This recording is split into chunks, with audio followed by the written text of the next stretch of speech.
jelasin sedikit ya. Ini kan yang jadi tema kita bahwa let thy food be thy medicine. Jadi, biarlah makananmu itu yang menjadi obatmu. Pilihannya adalah 2, kita mau, obat itu yang jadi makanan kita atau, makanan itu yang jadi obat, intinya gitu. Nah, yang ngomong ini juga, bapak kesehatan gitu ya, bukan saya ini gitu, pernyataan ini bukan saya yang bikin gitu. Anda semua bisa lihat, Bapak Ibu semua bisa Google kok. Siapa sih yang kasih quote "Let thy food be thy medicine" ini. Oke, saya lanjut ya. Nah, eee, sebetulnya kalau, kita mau bahas tentang makanan atau, eee, eat gitu ya dari ininya, itu artinya E-nya itu dari extraordinary, E-nya di sini average, T-nya tuh trouble. Ini artinya ada 3 jenis makanan yang kita makan. Yang kita makan itu yang mana? Apakah extraordinary? Contohnya nih, yang extraordinary misalnya dia kaya serat, kaya enzim, kemudian punya nilai gizi yang tinggi, intinya gitu. Nah, yang average nih apa? Ya dia masih masih ada, kandungannya sorry, masih ada kandungan nggak baiknya setengah-setengah lah ya, tapi ada juga, seratnya, misalnya kayak gitu, itu yang average. Kalau yang trouble kita udah tahu ini processed food, ya, mungkin kayak ham atau sosis atau ya kayak gitu-gitu ya, yang makanan yang udah pakai pengawet, intinya gitu. Nah, eee, ini kita harus tahu juga kenapa, saya bagiin ini sebetulnya supaya kita juga tahu bahwa jangan sampai mereka itu komplain dan yang disalahin itu SOP gitu ya, ataupun, unsur-kusinya. Nah, nanti saya jelasin. Oke, ini saya lanjut. Nah, what what food should we eat ya di sini? Bentar, oke. Oke. Jadi ini adalah, makanan apa sih yang seharusnya, kita makan gitu ya. Nah, di sini saya kasih tahu beberapa ya. Ini bentar saya ini dulu ya biar ini kelihatan. Oke. Jadi yang pertama, kita harus makan makanan yang mengandung enzim yang, banyak gitu ya, kayak enzim. Nanti saya mute dulu, sorry. Nah, kenapa? Karena, kalau, apa namanya, kita makan makanan yang kaya akan enzim, umur kita panjang gitu ya. Nah, contoh makanan yang ada enzimnya tuh pineapple ya, ini nanas, kemudian kiwi, buah lah ya, ini, dari buah contohnya ya, kiwi, terus di sini ada pepaya, ada juga alpukat, pisang, dan lain-lain. Oke, ini, buah-buahan yang kaya akan enzim. Nah, kalau teman-teman perhatikan di sini itu ada pineapple, di sini juga ada kiwi, which is ini ternyata mengandung enzim juga gitu ya.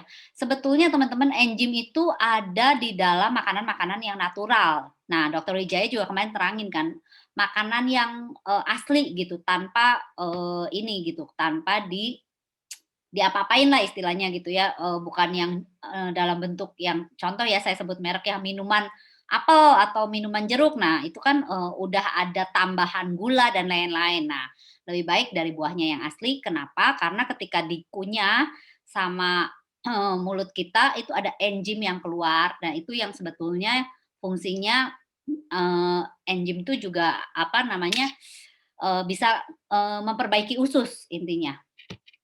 Oke, dan kita tahu usus kita itu ini ya, apa namanya, sistem imun kita 80% dari sana. Kemudian ini microwave. Nah, eee, saya bukan ini ya, salah satu alat masak ya, tapi apapun itu ketika makanan kita dimasak dengan suhu yang sangat tinggi, itu akan merusak enzim. Nah, jadi sebetulnya contoh masakan kita dimasak dengan suhu yang tinggi banget. Istilahnya yang kita makan udah kayak cuman, apa ya, udah nggak ada nutrisinya gitu loh, karena udah rusak semua enzimnya dan lain-lain, nutrisinya udah nggak ada. Nah, itu.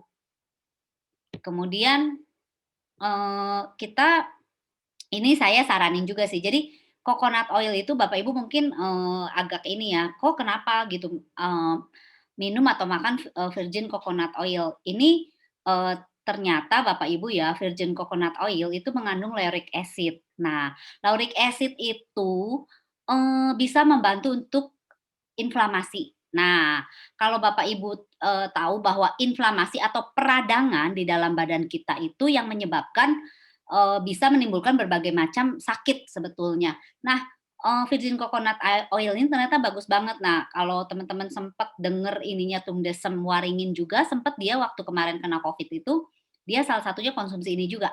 Ya, ternyata memang virgin coconut oil tuh untuk mengurangi peradangan. Nah, terus ya apalagi yang harus kita makan? Protein. Nah, protein di sini ada hewani ya, dari ikan, daging gitu ya, dari ayam, nah itu, atau, susu dan lain-lain. Mungkin ini saya jelasin, tadi ada yang tanya sama saya tentang masalah protein untuk orang yang, kreatininnya tinggi, ya. Ini dia bilang, SOP Subarasi ataupun SOP 100 kan, mengandung protein ya. Nah, ini yang, mungkin teman-teman saya harus jelasin di note dulu. Oke, let's say, kita memang dari daging ikan misalnya, tapi sebetulnya kan, SOP Subarasi nggak ada unsur dagingnya, cuman plasentanya kan. Nah, okelah kalau misalnya pun dari dagingnya, oke itu protein. Tapi protein, setahu saya protein dari ikan dan ayam itu cenderung lebih, apa ya, lebih bagus daripada, dari daging merah ataupun dari seafood. Nah, Bapak Ibu kalau mau tahu tingkat kolesterol yang paling banyak itu lihat dari kakinya. Makin banyak dia punya kaki, kolesterolnya makin tinggi. Ya, makanya ikan tuh paling bagus sebenarnya. Nah, ketika tadi saya ditanyain nyambung ya ke yang tadi, "Oh kok ini kreatininnya tinggi ya, kenapa? Apakah karena, SOP ini ada protein jadinya malah kreatinnya tinggi dan orang-orang yang ada ginjal itu nggak boleh minum, makan makanan yang mengandung protein tinggi." Oke, kalau misalnya kita, ngomong protein Bapak Ibu ya, di dalam SOP Subarasi itu saya udah tanya juga ke dokter Trevino, kita tidak ada proteinnya. Nah, kalaupun sampai misalnya kita ngomong, okelah di dalam SOP ini pakai, daging ikan, which is itu pun lebih aman. Nah, yang harus di-note adalah gini loh, protein orang-orang yang ada gagal ginjal atau kasus gagal ginjal ataupun kasus ya kreatininnya tinggi lah ya, walaupun dia cuci darah atau nggak cuci darah. Jadi, katanya gini, orang yang punya, ginjal ada ini kreatin tinggi dan dia belum cuci darah, nggak disarankan minum, Subarasi. Nah, ini yang harus Bapak Ibu tahu. Oke, kalau dia nggak minum Subarasi, protein apa yang dia makan? Contoh misalnya, tahu tempe nih, dia makan juga kan itu protein atau, protein yang dia makan juga misalnya dari, susu gitu ya. Nah, kita juga kan, nggak tahu gitu Bapak Ibu maksudnya, Ini kayaknya si itu Mila. bentar saya mute dulu ya, sorry. Bentar, bentar. Wait, saya mute ya. Oke. Nah, jadi, protein yang dia makan itu, eee, kalau dia dari daging sapi ataupun dari susu, itu sebetulnya lebih nggak sehat loh daripada dari ikan kan. Let's say compare ikan aja lah sama daging merah, itu lebih sehat ikan daripada daging merah, ya, itu. Nah, jadi itu juga yang nanti, saya akan terangin lagi sih di belakang gitu ya, kenapa ini gitu ya. Nah, lanjut, makanan apa lagi sih yang bagus? Ini saya menerangkan adalah beberapa makanan-makanan yang bisa, istilahnya contoh makanan sehat ya gitu. Bone broth ini juga, bagus banget. Sorry saya mute dulu ya. Eee, nah, ini tuh, yang bisa, istilahnya untuk menjaga populasi populasi Lactobacillus kita, untuk di usus kita istilahnya. Makanan-makanan ini yang bisa, apa ya, bikin usus kita bersih lah. Salah satunya adalah, bone broth atau, kaldu daging. Nah, ini juga bagus banget untuk usus, untuk orang yang ada leaky gut ya, yang ususnya bolong-bolong. Nah, terus apalagi yang untuk usus ini probiotik. Nah, sebelum saya dulu konsumsi SOP ataupun Utsukushi, saya udah konsumsi probiotik. Kenapa? Kadang-kadang makanan kita jorok, makanan kita nggak sehat, akhirnya populasi dalam badan kita probiotiknya berkurang karena kita salah makan. Misalnya kita makanan-makanan yang proses food terus atau junk food terus atau makanan kita tuh makanan yang nggak sehat, istilahnya selalu dipanasin dengan panas tinggi, akhirnya sebetulnya nggak ada nutrisinya. Selanjutnya grain, biji-bijian. Ini tuh biji-bijian tuh bagus banget untuk badan kita. Sebetulnya usus kita tuh diciptakan plant based. Harusnya banyak makan sayur dan buah-buahan. Oke. Nah, itu yang istilahnya didesain. Contoh ya, contoh. Bapak Ibu ya, saya analogikan mobil.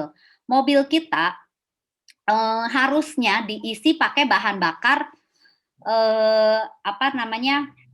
Diesel. Terus kita isi pakai bensin. Bisa nggak? Ya bisa aja. Tapi kan bukan itu fungsinya. Paham ya? Jadi sama aja dengan usus kita. Usus kita didesain sebetulnya plant based, tapi kita makan yang misalnya junk food gitu, makan yang nggak sehat. Nah akhirnya ya bisa aja bekerja, tapi kan fungsinya bukan itu gitu. Ya, jadi kayak dipaksa gitu loh. Dengan kita salah makan tuh usus kita dipaksa. Intinya gitu. Ya, jadi grain ini sebetulnya bagus banget kaya serat ya. Nah, sebetulnya makanan apa yang harus kita hindarin? Gluten yang pertama. Gluten itu yang bikin populasi ragi atau, apa namanya, probiotik di dalam badan kita, bakteri baiknya, itu hilang karena gluten nomor satu. Kedua, sugar. Ini semua kita tahu ya, mother of disease ini sugar. Yang ketiga, pewarna, ya, makanan yang pakai pewarna apapun itu, ini makanan yang mengandung pengawet, perasa, kemudian GMO, genetic modified organism. Nah, tadi saya sempat ngomong protein tahu tempe. Nah, sebetulnya Bapak Ibu, honestly di kita itu di Indonesia, nggak di Indonesia aja sih, hampir udah di banyak negara juga, kedelai kita itu udah GMO, dari sintetis, bukan cuma kedelai, jagung juga. Nah, mungkin Bapak Ibu, tahu ya kalau saya suka beli misalnya tahu yang organik atau tempe yang organik. Kenapa? Karena, kedelai di kita itu sudah kebanyakan dari sintetis. Nah, yang tadi saya ngomong kasus orang yang ada ginjal, yang ada kreatinnya tinggi, dia menganggap SOP itu protein misalnya, let's say ya, bikin kreatinnya naik. Tapi kita nggak tahu protein apa di luar itu yang dia makan. Misalnya dia masih makan tahu tempe misalnya, yang which is itu GMO. Nah, mungkin dia nggak sadar gitu, kadang-kadang mungkin kita menyalahkan tidak mau menyalahkan yang kita suka, menyalahkan, produk kita misalnya. Itu sering terjadi dan, kita di sini mau sama-sama belajar, buka pikiran bahwa yang kita makan, yang kita suka itu sebetulnya mungkin itu yang bikin kita nggak sehat gitu ya. Itu intinya yang mau saya iniin. Nah, makanya kenapa let food be thy medicine and medicine be thy food. Yang saya selalu bilang, mau apapun itu Anda beli SOP Subarasi maupun Utsukushi berapa lusin pun, kalau pola makan kita tidak diimbangi dengan yang sehat, maka ketika tidak ada perubahan, sakitnya makin parah dan lain-lain, cenderung orang akan menyalahkan produk kita. Bener ya? Kebanyakan, hampir semuanya begitu. Padahal sebetulnya bisa jadi yang dia makan dan konsumsi setiap hari itu belum tentu sehat gitu loh. Nah, saya cuman bagi segitu sih, apa namanya, ini sih cuman ini aja ya, contoh-contoh makanan yang, sehat dan yang tidak sehat tuh apa aja. Nah, kalau teman-teman mau nanya, boleh nih saya buka. Nah, mungkin saya iniin sedikit. Nah, kalau, dari bahan active ingredients yang ada di Utsukushi maupun di SOP Subarasi, kita tahu kategori 2 produk ini adalah makanan kesehatan. Nah, sebetulnya tadi saya bilang, ini kaya akan enzim, ada kiwi, ada pineapple, probiotik, which is ini udah bagus banget untuk usus kita, ya. Kalau misalnya, Subarasi juga kaya akan asam amino. Nah, sebetulnya, kita ini, apa namanya, kandungannya udah istilahnya ya nggak mewakili semua, tapi ada beberapa gitu ya dari, makanan-makanan ini yang which is sebetulnya, eee, baik untuk kesehatan kita. Nah, cuman kadang-kadang yang di lapangan itu adalah menyalahkan produk kita gitu. Nah, sebetulnya apa sih yang harus dihindarin yang kalau saya biasanya gini, coba deh atur pola makan. Kalau kamu nggak mau bayar lebih mahal dengan SOP-nya, minum sehari harus 4, apalagi sekarang susah barang gitu ya, coba deh imbangin dengan pola makan yang sehat. Pasti akan helpful, mau makan satu pun akan menolong kalau kita dibarengi dengan pola makan yang sehat. Kurangi gula, kurangi gluten, itu pasti efek. Saya kemarin, dapat orang dari mana ya, Palangkaraya atau Kalimantan ya, which is saya nggak kenal. Dia lihat channel YouTube saya, dia, waktu itu dia lihat mungkin yang bagian cut sugar, cut cut, gluten. Nah, ketika dia lakuin itu benar-benar detox, dia bilang badannya lebih enak. Dan dia ngomong, dengan tanpa ini aja sebetulnya honestly kalau saya ngomong, dengan tanpa kita Eee, apa namanya, pakai SOP Subarasi atau Utsukushi, kalau kita jaga pola makan ya, itu akan nolong. Contoh ya, contoh, kalau kita bilang, harus suntik insulin. Nah, teman saya dokter, papahnya kena diabetes, dia suntik insulin. Sekarang berhenti suntik insulinnya, dengan apa? Dengan jaga pola makan. Nah, tentu aja di sini makanya saya bilang SOP ataupun Utsukushi itu hanya sifatnya support. Kalau mau bekerja dengan maksimal, ya tolong pola makannya dibenerin. Kalau kita, misalnya ya, yang kita masukin racun.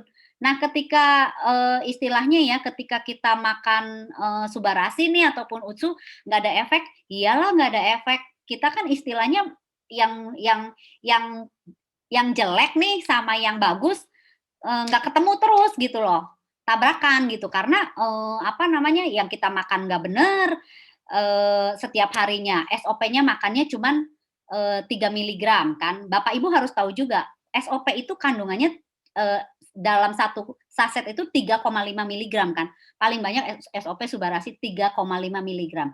Kita ngomong makanan kesehatan, makanan itu cara kerjanya dia menyebar ke seluruh tubuh, ya, oke, sampai situ. Nah, kalau ngomong SOP 100 nih menyebabkan kreatinin saya naik. Bapak Ibu coba pikir ya, dari 3,5 miligram ini, dia kan menyebar ke seluruh badan. Nah, yang keserap sama badan kita cuma sepersekian miligram kan, di badan kita, bukan miligram lagi, ppm lah ya, lebih kecil lagi apa, ininya, yang keserap. Nah, bayangin, dia menyalahkan misalnya 3,5 miligram ini, tapi dia mungkin lupa yang dia makan misalnya dagingnya, daging merahnya, apa namanya, 150, gram misalnya ya kan, lebih gede atau misalnya dia nasinya karbohidratnya juga banyak. Nah itu dia nggak salahin. Di sini ada Ferry nih, kalau nggak salah ini Ferry Vivi bukannya boleh di-unmute? Ini Ferry Vivi bukannya? Halo? Iya, betul, Ci. Ci, Ci mau Halo, nanya, iya betul, Ci. Ferry itu kan, kreatininnya tinggi ya? Ada ginjal ya? Saya bantuin dulu ya, Ci. Soalnya Ferry lagi nganterin Utsu nih. Oh, oke oke. Boleh Vi dijelasin, kan waktu itu saya sempat nanya ya, Ferry makan berapa sih kok kreatininnya bagus? Nah Vi, jelasin deh Vi. Ci, putus-putus juga. Oh putus-putus. Suara saya putus-putus nggak yang lain?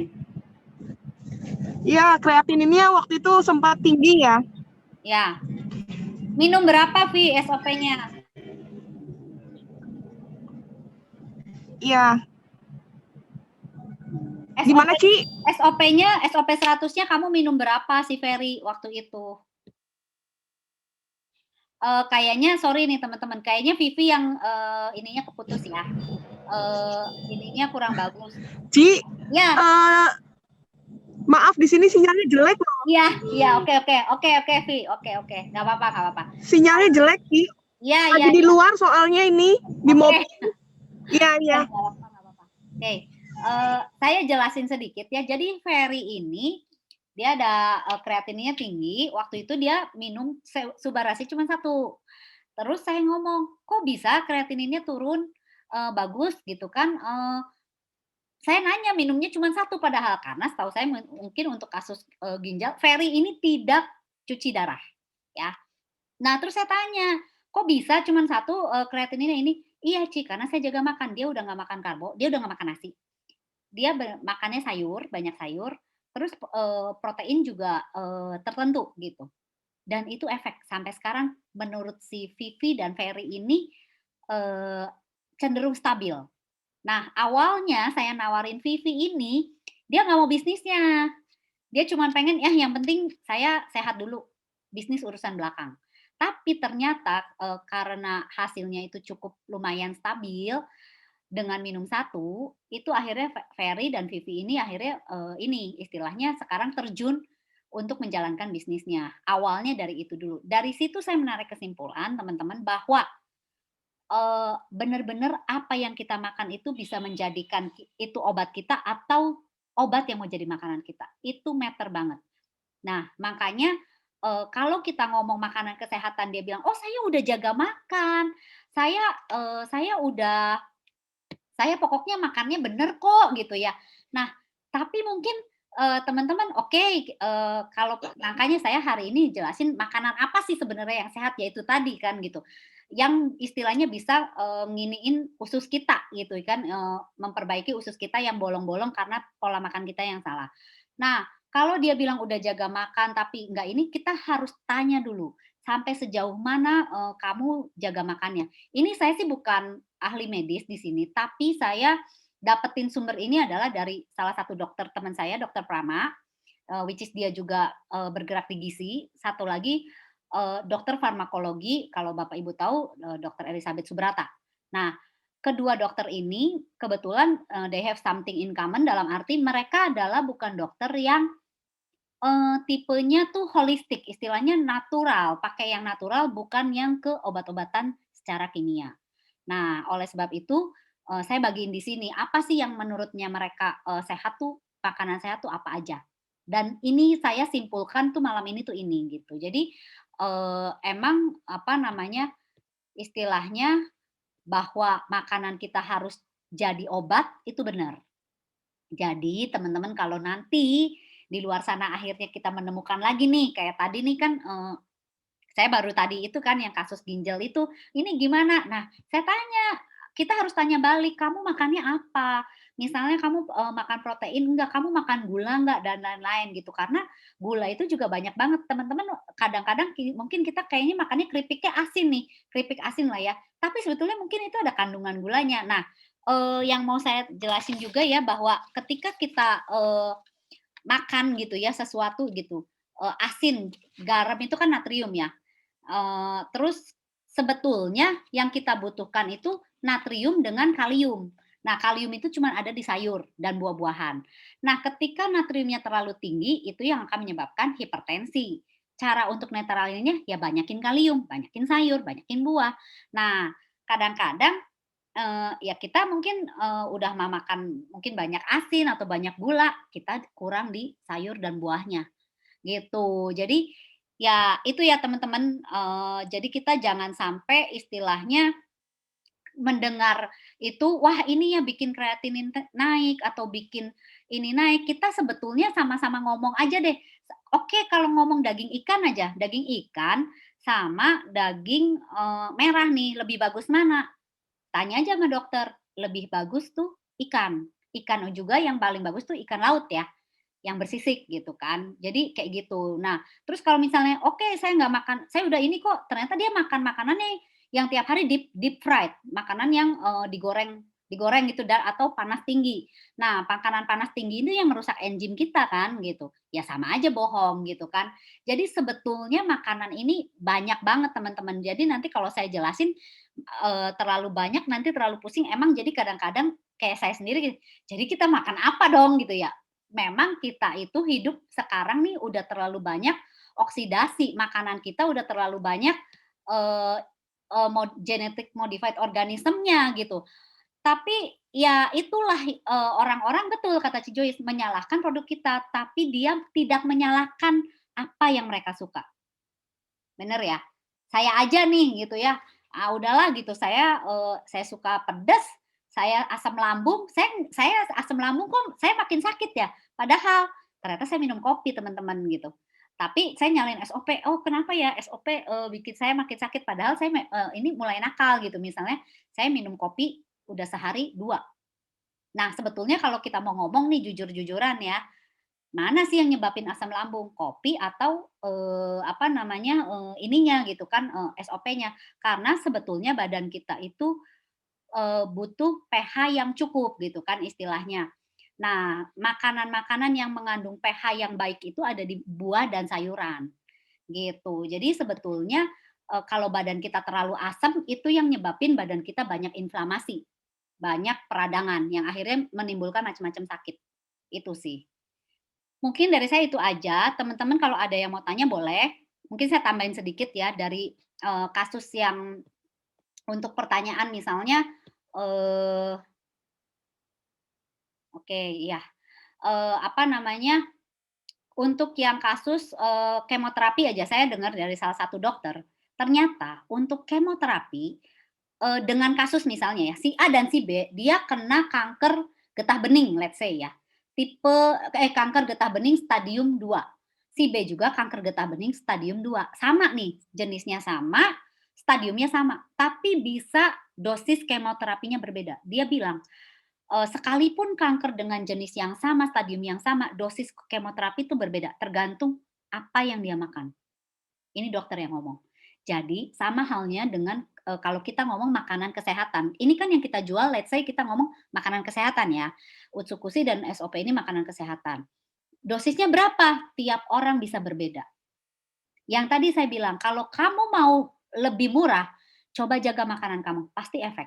Lebih efek daripada, oke lah kalau kamu banyak uang mau sehari makan 4 kek, 10 kek, ya monggo gitu ya go on aja gitu kan. Tapi kalau saya selalu ngomong, kalau kamu mau lebih murah, coba deh jaga makannya, pasti efek.